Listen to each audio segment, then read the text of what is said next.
감사합니다. 오늘은 우리가 이 내용의 말씀을 잘 아시는 내용의 말씀이지만은 두 종류의 열매, 그러한 주제로 오늘 말씀을 전해 드리려고 합니다. 자, 오늘 이 예배에 참여하신 여러분들 위해 주의 은혜와 사랑이 늘 함께 하시기를 간절히 축원합니다. 오늘 본문 마태복음 5장부터 시작되는 이 본문은 산상수훈의 결론부에 해당하는 말씀입니다. 여러분, 교회에는 알곡과 가라지가 함께 공존하고 있습니다. 동시에 또 참 선지자와 거짓 선지자가 함께 또 공존하고 있습니다. 오늘 참 선지자는 진짜 목사라고 볼 수가 있고, 또 거짓 선지자는 아마 가짜 목사라 할 수도 있겠죠. 여러분, 교인들도 진짜와 가짜가 함께 신앙생활하는 것처럼 여러분들 선지자들 가운데서도 진짜 참 선지자가 있는가 하면은 거짓 선지자가 있다라고 이야기해 주고 있습니다. 오늘 본문은 이 거짓 선지자, 즉 가짜 목사 또는 거짓 목사에 대한 경고와 이들을 구별하는 방법을 교훈해 주고 있습니다. 오늘 본문을 보니까 이렇게 기록되어 있죠. 그들의 열매로 그들을 안다. 여기서 그들이라고 하는 것은 거짓 그리고 가짜를 말하는 거죠. 그리고 진짜 참 이것을 알 수 있다라고 했습니다. 그래서 우리는 정말 우리가 사역자들이나 또는 교인들에 대해서 주의를 기울여야 할 것을 여기 지금 경고해 주고 있습니다. 자, 그들이 각각의 열매를 맺는데 가짜나 거짓은 어떤 열매를 맺느냐? 나쁜 열매를 맺는다는 거예요. 그리고 참, 그리고 진짜는 아름다운 열매를 맺는다. 그렇게 지금 우리들에게 일러주고 있습니다. 오늘 본문을 살펴보면서 함께 은혜를 나누려고 합니다. 그러면 두 종류의 열매 가운데 크게 우리는 나쁜 열매와 그리고 좋은 열매, 아름다운 열매를 우리가 대별을 할 수가 있습니다. 자, 이 가시나무와 또 엉겅퀴를 내는 이 나쁜 열매의 첫 번째 특징을 우리 성경에서 말씀해 주고 있는데, 우리가 읽었던 마태복음 7장 15절에는 이렇게 기록하고 있습니다. 거짓 선지자들을 삼가라. 거짓 선지자들을 삼가라. 양의 옷을 입고 너에게 나오나 속에는 노략질하는 일이라. 여러분, 겉모양은 양의 옷을 입었어요. 그러니까 꼭 양 같지요. 그런데 이것은 가면이라는 거죠. 속에는 노략질하는 무엇이라고요? 일이라고 하는 얘기예요. 그러니까 양의 탈을 쓴 일이라고 그렇게 성경은 표현해 주고 있습니다. 탈을 썼다라고 하는 것은 가면을 썼다 그 말이잖아요. 이들은 진짜가 아닙니다. 진짜가 아닌 가짜가 진짜 흉내를 내고 있는 거죠.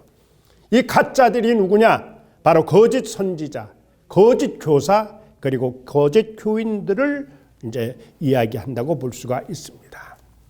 이들 이 거짓들은 위장에 아주 능하죠.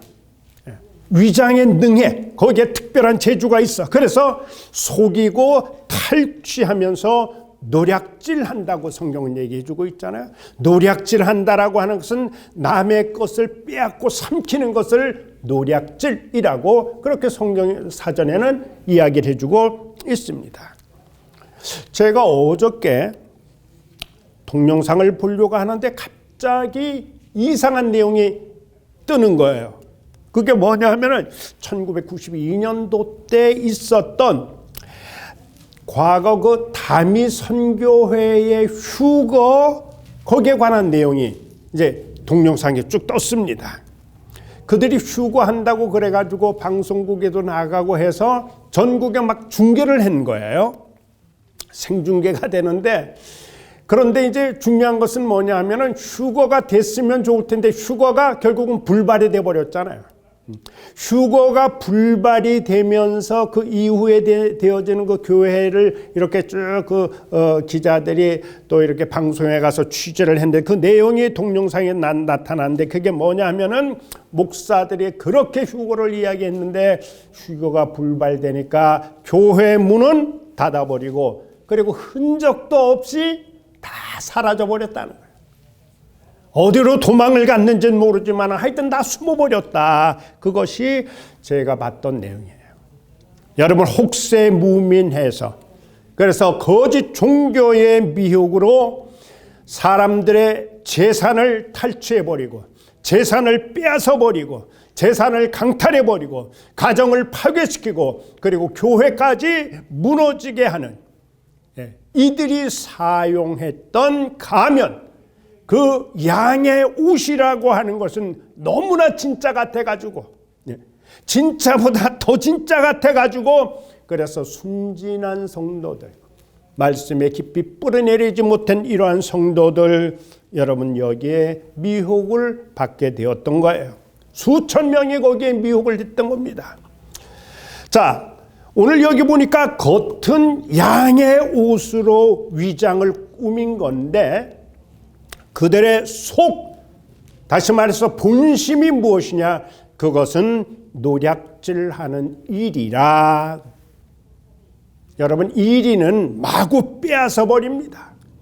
그래서 가정을 망치고 가정을 파괴하고 개인도 망치고 그리고 교회까지 무너지게 하는 아주 악한 그러한 거짓 선지자들. 근데 이들이 선한 선지자처럼 위장을 하는 거예요. 그러니까 여기에 당하지를 못하는 거죠. 그래서 겉으로 보면 어떻습니까? 이렇게 위장하고 미혹하기 때문에 이게 진짜인지 가짜인지를 구별하기가 어렵다고 하는 거예요. 무엇을 했기 때문에? 양의 탈을 쓰고 위장을 했기 때문에 겉으로 볼 때는 아주 선한 목자 같아요. 아주 훌륭한 목자 같아요. 그런데 양의 탈을 쓰고 달려드는 일이 그들의 목적은 노략질에 있다라고 하는 거죠. 최종 목적이 뭐냐? 노략질이라고 하는 거예요. 그래서 교인들, 성도들의 재산을 노리고 그들을 미혹해서 멸망으로 빠뜨리려고 하고 종국에는 영혼을 삼키는 이런 거짓 선지자들, 그래서 조심해야 된다는 거예요. 이들은 그렇게 하다가 자기들이 힘든 일을 만납니다. 어려운 일을 만납니다. 곤란한 일에 부딪히게 되면은 자기 자신의 이해관계에 손해가 날게 해서 전혀 성도들은 돌보지 않고 미련 없이 양들을 버리고 사라져버리는 거예요. 자신의 목숨, 자신의 재산이 중요하지 성도들이 망하는 것은 신경도 쓰지 않는다고 하는 거예요. 이들이 하나님이 보낸 자입니까? 아니에요. 하나님이 보냄을 받은 자가 아니요, 자신의 유익을 추구하기 위해서 나온 자인데 겉으로 양의 탈을 썼기 때문에 분별력이 없으면 여기에 미혹당한다는 얘기죠. 그래서 자기의 목적, 자기의 유익을 위해서 나온 거예요. 그 목적을 위해서는 어떻게 합니까? 여러분, 미혹하고 그리고 멸망에 빠뜨리려고 온갖 수단 방법을 다 동원하는 거예요. 그들의 모습뿐만 아니라 그들은 말씀도 바르게 전하지 않아요. 겉모습만 양의 탈을 쓴 것이 아니라 하나님의 말씀까지도 변질을 시켜버리는 거예요. 그래서 할 수 있으면 편하게 신앙생활하도록 하고 할 수 있으면 쉬운 길로 가라 그리고 넓은 길로 미혹해서 결국은 타락해 하고 멸망에 이르게 되는 무서운 영혼의 약탈자요, 가정 파괴자요, 물질을 삼키고 물질을 빼앗는 이것이 거짓 선지자들의 첫 번째 특징이다. 무엇하는 사람이냐? 위장해서 속이는 자들이다. 그러면 그 나쁜 열매를 맺는 두 번째 특징이 무엇이냐? 오늘 성경에는 불법을 행한다라고 얘기를 하고 있어요. 여러분, 불법이라고 하는 것은 하나님의 뜻에 어긋나는 것을 말하는 거거든요. 불법이라고 하는 것은 하나님의 법을 지키지 않는 것을 말하는 거거든요. 그래서 23절에는 이렇게 기록하고 있습니다. 그때에 내가 그들에게 말하되, 그들은 가짜요 거짓을 말하는 것인데, 그들에게 밝히 말하되 내가 너희를 도무지 알지 못하니 불법을 행하는 자들아 내게서 떠나가라. 떠나가라는 거예요. 21절에 보니까 그들은 아버지의 뜻대로 행하지 않았다 그랬어요. 하나님의 뜻을 행하지 않았다라고 하는 거예요. 그런데 오늘 21절에 보면은요, 한두 사람이 아닙니다. 성경의 기록에 의하면은 많은 사람들이라는 거예요. 많은 사람들이 어떠한 사람이었느냐? 불법을 행하는 자들이었다는 거예요. 소수의 몇몇 사람들이 아니라고 하는 거예요. 불법을 행하는 자들이 많았다라고 하는 거예요. 그 사람들이 어떻게 했느냐? 예수님 앞에서 말하기를 주님의 이름으로 제가 선지자 노릇도 하고 귀신도 쫓아내고 내가 권능을 행하지 아니하였습니까? 얘기하는. 근데 우리 주님이 밝히 하시는 말씀이 뭐냐? 내가 너희를 도무지 알지 못하니 불법을 행하는 자들아 내게서 떠나라는 거야. 이 떠나라고 하는 것은 옛날에 예수님이 귀신을 쫓아낼 때 떠나라고 하는 것처럼 말이죠. 떠나라고, 물러가라고, 나를 아는 체 하지 말라고, 내 앞에서 사라져 버려라. 냉정하게 우리 주님이 불법을 행한 자들을 향해서 책망하며 말씀을 해주고 있는 거예요. 여러분, 우리들 민수기 25장 3절 이하를 보게 되면은 바알부올의 사건이 기록되어 있습니다. 부올산에서 섬기던 우상인데 이스라엘 백성들이 시딤에 이제 진을 쳤습니다. 자, 여기에서 모압 여자들과 행음을 하고 바알부올을 섬긴 그러한 내용이에요. 이스라엘 백성들은 모세의 인도에 따라서 40년 동안 광야 생활을 했습니다. 자, 이제 마지막 요단을 건너면은 그들이 꿈에도 그리던 가나안 땅에 들어가게 되는데, 이제 그 마지막 관문 가나안 땅에 들어가기 직전에 이스라엘 백성들이 대적을 만나는데 그들이 누구냐? 모압이라는 거야. 모압 왕이 있는데 그 왕이 발락인데, 이 발락이 이스라엘과 싸워서 이기기 위해서 이스라엘의 선지자인 발람이라고 하는 선지자에게 엄청난 재물을 줘요. 엄청난 은금 보화를 줬겠지요. 그것을 주면서 이 선지자를 유혹하기를 이스라엘을 저주해달라는 거야. 이스라엘을 저주해달라. 그렇게 회유를 하는 거예요. 선지자가 처음에는 거절합니다. 그런데 여러분, 10번 찍어 넘어가지 않는 나무가 없다고 계속 거듭되는 요청에 결국은 이 발람이 죄를 짓게 되는 거예요. 여러분, 선지자가 은금이 풍부해지고 돈이 많아지고 재물이 많아지고 풍성해지니까 돈 맛에 맛이 가버리는 거예요. 돈 맛을 알고 명예 맛을 알고 권력의 이미 맛을 들이면은 사람이 이상해지는 거예요. 여러분, 과거에 아무리 권능을 받고 은혜를 받고 그리고 역사를 나타내고 능력을 베풀었다고 할지라도 이상한 사람이 되는 거예요. 자, 이제 모압 왕이 큰 재물을 저에게 주니까 그 로비의 대가로 엄청난 돈을 받았으니 뭔가 해야 될 거 아니에요. 뭔가 해야 돼, 모압을 위해서. 그래서 돈값을 해야 되는데 모압 왕 발락에게 이스라엘 선지자 발람이 간계를 일러줘요. 그 간계가 뭐냐? 우상 숭배를 하도록 하라는 거예요. 그 계교를 일러준 후에 이스라엘 자손이 범죄하게 하는 일로 나중에 보면 모세에 의해서 죽임을 당하죠. 바알 신당에서 자기들이 지키는 신들에게 잔치를 베풀고 그리고 제사를 할 때에 이스라엘 백성들을 초청을 하라는 거야. 그들의 수령들을 초청을 하고 그들의 지도자들, 장로들, 그 제사장들을 초청을 해서 그 잔치 자리에서 시컷 먹고 마시게 하라는 거야. 그렇게 흥겨운 시간을 보낸 다음에 모압의 아름다운 여인들의 신들에게 절하고 그리고 모압 여인들과 음행하도록 하시오. 그렇게 아주 간계를 일러주는 거예요. 그렇게만 한다면은 굳이 이스라엘 백성들하고 총칼을 가지고 싸울 필요도 없이 저희들은 스스로 자멸하게 되고 하나님의 진노를 받게 됩니다. 이것을 이스라엘 선지자가 적국의 왕에게 간계를 가르쳐주는 이런 일들이 있는 거예요. 여러분 생각해 보세요.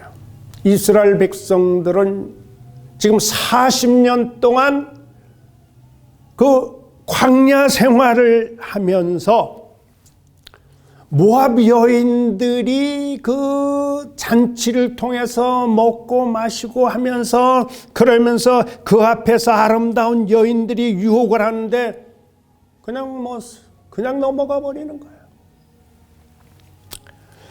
그래가지고 우상신 바알 제사가 있을 때 이 우상신 바알 제사는요, 제사가 있을 때에 남녀 간의 성관계를 맺는 종교의식이 있는 거예요.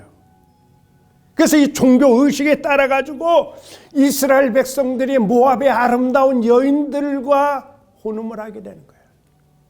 행음을 하게 됐다라고 하는 거예요. 그런 죄를 범하게 되니까 하나님으로부터 진노하심을 받아가지고 연병으로 24,000명이나 되는 엄청난 숫자가 죽게 되는 거죠. 이것이 민수기 25장 1절로 9절 또 31장 8절 16절 17절 또 계시록 2장 14절을 구성하면 이런 내용이 되는 거예요. 자, 선지자가 돈을 받았습니다. 뇌물을 받았습니다. 그러면서 그들이 했던 행위에 의해서 죄를 짓게 되면은 하나님의 영광은 멀어져 가는 거예요. 하나님의 영광은 떠나게 되는 거예요. 여기에 가담한 백성들의 수령들은 어떻게 됐습니까? 여호와 앞에 목매달아서 죽게 되는 거예요. 하나님 앞에 죄라고 하는 것이 이렇게 무서운 것을 우리는 알아야 됩니다. 로마서 3장 23절을 보면 모든 사람이 죄를 범하였음에 하나님의 영광이 이르지 못하더니 그렇게 얘기를 했어요. 오늘 여기 우리가 조심해야 됩니다. 나쁜 열매를 맺는 두 번째 특징이 무엇이냐? 불법을 행하는 선지자들이라는 거예요. 그들이 불법이라고 하는 것은 무엇이냐? 하나님의 뜻에 어긋나는 일을 행하는 것이요, 하나님의 법을 지키지 아니하는 불법을 행하니, 이것이 오늘 우리는 발람 사건을 통해 가지고 바알보올의 사건을 통해 가지고 거짓 선지자 가짜들에 의해서 사회가 어지럽혀지고 때로는 국가의 운명이 망쳐질 수도 있다라고 하는 것을 우리는 교훈을 받을 수가 있는 겁니다. 그러니까 우리는 절대 나쁜 열매를 맺어서는 아니 된다. 오늘 우리는 아름다운 열매를 맺어야 됩니다. 오늘 세 번째 아름다운 좋은 열매를 맺으려면은 이것은 좋은 나무에서만 맺을 수가 있다는 거예요. 좋은 열매는 좋은 나무에서 얻을 수 있는 거예요. 오늘 본문 16절에 보니까 이렇게 기록되고 있습니다. 그들의 열매로 그들을 알지니 가시나무에서 포도를, 엉겅퀴에서 무화과를 따겠느냐. 이와 같이 좋은 나무마다 아름다운 열매를 맺고 못된 나무가 나쁜 열매를 맺나니 좋은 나무가 나쁜 열매를 맺을 수가 없고 못된 나무가 아름다운 열매를 맺을 수가 없다는 거야. 그래서 각 사람의 열매를 보아서 이 사람의 신앙과 인격을 우리는 측정할 수 있는 그러한 도구로 볼 수가 있는 겁니다. 그러면 우리가 아름다운 삶의 열매가 어떻게 맺힐 수가 있겠는가? 좋은 나무가 될 때 가능하다고 얘기하는 거예요. 오늘 본문에서도 우리에게 강조하는 것은 전에도 말씀드린 것처럼 좋은 열매가 아니에요. 무엇이냐? 좋은 나무가 되어야 되는 거예요. 좋은 나무가 되기만 하면은 아름다운 열매는 저절로 맺히게 된다라고 하는 거예요. 그러니까 우리는 열매만 관심이 있는데 열매에 관심을 두는 것이 아니라 열매를 맺으려고 집중하지 말고 좋은 나무가 되려는 노력을 해야 된다. 우리가 교회로 말한다면 많은 교인들이 오는 것이 중요한 것이 아니라 좋은 목사님이 되는 것이 더 중요하다는 거예요. 많은 사람들을 우리가 전도하기 위해서 예를 쓰지만은 내가 먼저 좋은 크리스찬이 되는 것, 이것이 중요하다라고 하는 거예요. 요한복음 15장에는 그렇게 얘기를 합니다. 포도나무와 가지의 비유를 일러주고 있는데 예수님은 포도나무요, 여기에 붙어있는 가지는 좋은 열매를 기대할 수가 있다라고 하는 거예요. 오늘 우리는 좋은 나무가 되지 않고 좋은 열매만 구하려고 하면 거기는 반드시 잡음이 생기고 문제가 될 수가 있어요. 그러니까 중요한 것은 좋은 나무가 급선무예요. 좋은 교회가 되는 게 중요한 거예요. 좋은 목사가 되는 게 먼저라는 거예요. 좋은 성도가 되는 게 우선이라고 하는 거예요.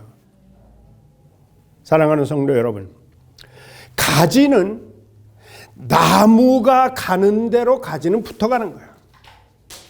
가지는 나무가 영양을 공급하는 대로 그거 그대로 흡수하고 받아들이는 거예요. 가지는 나무가 살아온 방식대로 가지도 살아가는 거예요. 가지는 나무의 행동 양식을 그대로 따라가는 게 그게 가지라고 하는 얘기예요. 그러면 오늘 우리가 좋은 나무가 되어서 좋은 열매를 얻으려면은 성경에는 오늘 두 가지 우리에게 교훈을 주고 있는데 7절에 그런 말씀을 하고 있어요. 15장 7절에 요한복음 뭐라고 그러느냐? 너희가 내 안에 거하라는 거야. 내 안에 거하라고 하는 거예요. 요한복음 15장 4절부터 7절까지 거듭 강조하신 말씀이 뭐냐? 내 안에 있으라는 거예요. 예수님의 말씀이요. 내 안에 거하라. 그러면은 아름답고 풍성한 열매를 얻을 수 있다. 그러면 내 안에 거하라고 하는 이것의 구체적인 말씀이 무엇이냐면은 예수님을 따르는 삶을 살라고 하는 거예요. 예수님을 따르는 삶.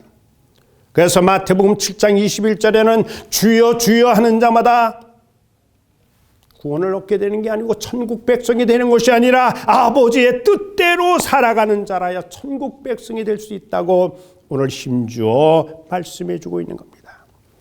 여러분, 예수님의 삶으로 우리의 실생활에 구현시켜주는 일, 알파와 오메가가 되시는 예수님처럼 우리는 하루를 예수님으로 시작해서 그리고 예수님으로 하루를 마감해야 되는 거예요. 예수님 안에 거하는 삶, 이것은 예수님과 달리 행할 수가 없는 거예요. 예수님 안에만 우리가 있게 되면은, 그래서 우리는 작은 예수로 살자는 얘기를 하고 있잖아요. 여러분, 또 아름답고 훌륭한 그러한 열매를 원하는 사람이 두 번째 조건을 일러주고 있는데 거기는 뭐라 그러냐? 7절에 말씀을 하고 있어요. 너희가 내 안에 거하고, 우리가 거하라 그랬잖아요. 그 다음에 이어서 주시는 말씀이 내 말이 너희 안에 거하면 원하는 대로 열매를 이룰 수가 있다는 거예요. 오늘 여러분, 내 말이 너희 안에 거한다라고 하는 것은 말씀 중심의 생활을 우리들이 살아가야 된다고 하는 거예요. 하나님의 말씀은 신실합니다. 하나님의 언약은 변함이 없습니다. 그러므로 말씀 중심의 생활은 우리의 삶을 변화시켜 줄 수가 있다라고 하는 얘기죠. 변화된 삶이 아름다운 열매를 맺게 해준다라고 하는 거예요. 여러분, 오직 여호와의 율법을 즐거워하고 묵상하는 자, 시편 1편 2절 3절을 보니까 말씀을 준행할 때 시냇가에 심겨 있는 나무가 철따라 무엇을 한다? 열매를 맺는 거예요. 열매를 맺고 그들이 하는 행사가 다 어떻다고요? 형통하리로다. 할렐루야. 그런 말씀을 주잖아요. 히브리서 4장 12절에 보면 이런 말씀이 있습니다. 하나님의 말씀은 살아있고 활력이 있어서 좌우의 날선 어떤 검보다도 예리해서 영혼과 관절과 골수를 찔러 쪼개기까지 하고 또 마음의 생각과 뜻을 판단하기 때문에 우리는 말씀이 살아있기 때문에 이 말씀에 따라서 우리는 생활해야 된다는 거예요. 여러분, 지난 주간이죠. 화요일 날입니다. 우리가 그 설교 모임이 있었어요. 웨슬리 설교 모임이 있었는데 거기에 미국 교회를 이제 목회하시는 그 여자 목사님이 간증을 하셨어요. 당신의 딸이 여기 산호제 그 무슨 디안자 칼리지 있잖아요. 거기에 다녔어요. 그리고는 이제 식당에서 아르바이트로 웨이트레스로 이제 일했는데 그렇게 일을 하다 한 그 딸이 이제 목사님이신 이제 그 엄마한테 이야기를 하는 거예요. 식당에서 일할 때 보면은 이제 목사님도 오고 교인들과 같이 오고 이제 그런 경우도 있잖아요. 근데 그 식당에서의 교인들과 목사님이 하는 행동이 얼마나 불편했으면은요, 우리가 반성해야 돼요. 성도들과 목사들이 식당에서는 깊이 일순이라는 거야. 반갑지가 않다는 거야. 깊이 하고 있다라고 하는 거야. 식당에서 식사 기도도 하고 떠들썩하게 식사한 후에 돌아갈 때는 제일 인색하다는 거야. 팁 주는데 제일 인색하다. 거기다가 이제 우리 학생이니까 한국말이라도 이제 하게 되면은 벌써 한 단계 딱 깔고 그리고 또 함부로 말한다라고 하는 거예요. 그래서 그 딸은요, 한국말 할 줄 알아도 한국 사람 있고 이제 교인들 목사 있으면은 한국말 일부러 안 한다는 거예요. 그리고 영어를 하고 아니면 중국 사람 흉내를 낸다든지 그렇게 하면서 무시받지 않으려고 그렇게 한다라고 하는 얘기예요. 그런데 딸이 웨이트레스로 일하다가 얼마나 예수님 믿는 사람들 때문에 상처가 많았는지 목사 성도들의 모습에 실망한 나머지 이제 나 교회 안 나가겠다. 나 이제 교회 안 나가겠다는 거야. 부모님 마음이 얼마나 정말 안타까웠을까 생각해 보게 되는 거예요. 얼마나 부끄러운 현실입니까? 그런데도 잘 모르는 거야. 목사님도 잘 모르고 성도도 잘 모르는 거야. 제가 이제 한국에 있었을 때 여기서는 뭐 콩나물 사러 가고 그런 거 아니지만 우리 집사람한테 내가 그런 얘기를 해요. 장 보러 가면은 콩나물 값 좀 깎지 말라고. 우리 교회 바로 아래 또 시장이 있었거든요. 콩나물 값 그거 깎지 말라. 예수 믿는 사람들이 지나치게 인색하면은 덕을 끼칠 수가 없어요. 한 번은요, 오래전인데 우리 지방의 목사님들이 비행기를 타고 시애틀에 올라갔어요. 그때 시애틀에 올라가서 이제 점심시간이 되니까 공항에서 이제 식사하기 위해서 먼저 식당으로 간 거야. 그래서 식당에 한 7명, 이제 거기에 시애틀에는 목사님도 나오고 해서 한 7, 8인데, 그때 한국에서 아주 이 목사님들로 인해서 굉장히 부끄러운 일들이 많이 있었어요. 요거도 먹을 일들이 있었던 거예요. 그래가지고 우리 식당인데 그 사람들이 이렇게 있으니까 우리끼리 그렇게 하는 거야. 뭐라 그러냐? 쉿, 쉿. 목사라고 하는 얘기는 하지 마라. 우리 이랬어. 아이 김 목사님, 아이 목사님 뭐 이러잖아. 안 된다. 우리 그 얘기하면 안 돼. 쉿, 그러면서 목사라고 하는 이야기 하지 말라는 거예요. 여러분, 우리가 그 얘기하면서 나는 비참하다. 어떻게 이렇게 참담할 수가 있느냐. 에? 많은 열매, 우리가 아름다운 열매를 맺기 위해서는 내 안에 거하라고 하는 말씀처럼 예수님을 따라서 살아가는 삶을 살아야 되고, 또 하나는 내 말이 너희 안에 거하면이라고 하는 말씀처럼 말씀 중심의 생활을 우리들이 살아가야 된다는 거예요. 주님은 우리에게 아름다운 삶의 열매를 요구하고 계십니다. 하나님은 열매를 보고 판단하고 평가하고 심판하시는 거예요. 아름다운 열매를 맺도록 수고하시는 우리 성도님 되길 바랍니다. 갈라디아 5장 22절에 보면 그 열매들이 많이 있습니다. 사랑의 열매를 비롯해서 희락과 화평과 인내와 자비와 양성과, 그리고 충성과 온유와 절제와 같은 아름다운 열매들, 이 아름다운 열매들을 여러분들 삶 속에서 맺혀지기를 바랍니다. 또 다른 사람들 이해할 수 있는 그런 열매, 그리고 겸손의 열매, 그리고 자기 부인의 열매, 어려운 가운데서 감사할 줄 아는 그러한 열매, 다른 사람에게 위로를 주고 용기를 줄 수 있는 이러한 귀한 삶의 열매, 오늘 우리는 하나님으로부터 우리에게 주신 책임이 있어요. 그게 뭐냐? 하나님의 비밀을 맡은 자들이라는 거예요. 오늘 본문 말씀의 심판은 오늘 우리 목사를 비롯해서 성도님들 우리 모두에게도 적용이 되는 겁니다.